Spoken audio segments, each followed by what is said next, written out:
ہماری زندگی بدل سکتی ہے اگر ہمیں یہ پتہ چل جائے کہ ہم کتنے حقیقی ہیں، کتنے اصل ہیں، اور ہمارے اندر کتنی ملاوٹ ہے۔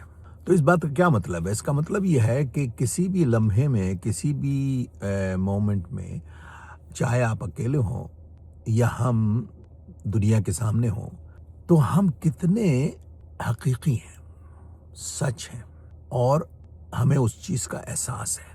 مثال لے لیں کہ ہم اپنے آپ کو کہتے ہیں کہ بھائی ہم مسلمان ہیں، تو آپ یہ پوچھیں کہ ہم جب اکیلے میں ہوتے ہیں تو ہم کتنے مسلمان ہوتے ہیں، جب ہم لوگوں کے ساتھ ہوتے ہیں تو کتنے مسلمان ہوتے ہیں، اور جب ہم کوئی بھی عمل کرتے ہیں تو اس میں ہم کتنے مسلمان ہوتے ہیں۔ پھر ہم یہ کہتے ہیں کہ ہم کو اللہ پہ یقین ہے، تو یہ پوچھئے کہ اللہ پہ یقین کتنا ہے؟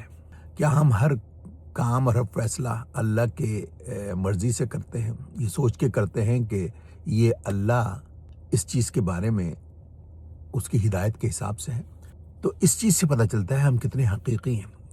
مثلا جب ہم کہتے ہیں کہ ہم باپ ہیں، تو یہ دیکھیں آپ کہ آپ کتنے پرسنٹ باپ ہیں۔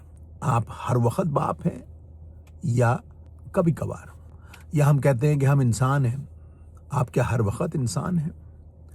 یا آپ یہ کہتے ہیں کہ میری ایک بہن ہے، میری ایک ماں ہے، میری ایک بھائی ہے؟ ہم کتنے حقیقی طور پر ان رشتوں کو سمجھتے ہیں اور نبھاتے ہیں؟ تو دوستوں سے ملتے ہیں، ہم دوستوں کی باتیں سنتے ہیں، وہ اگر گالیاں دے رہے ہیں تو اس پہ ہنستے ہیں، اگر وہ مذاق کر رہے ہیں تو اس پہ ہنستے ہیں، ان کے اعمال سن کے، ان کی حرکتیں سن کے ہم ہنستے ہیں۔ ہم یہ نہیں سوچتے کہ ہم یہاں کیا کر رہے ہیں، ہم تو جو کہتے ہیں وہ کر ہی نہیں رہے۔ تو یہ جو سب سے اہم چیز ہے کہ انسان کتنا حقیقی ہوتا ہے، ہر لمحے میں اتنا ہی اس کی زندگی میں سکون اور اطمینان ہوتا ہے، اتنا ہی اس کی زندگی میں مشکلات نہیں ہوتی ہیں، اتنی ہی اس کی زندگی میں اس کو فکریں اور پریشانیاں نہیں ہوتی۔ تو یہ بہت اہم چیز ہے، اس پہ سوچیں ذرا۔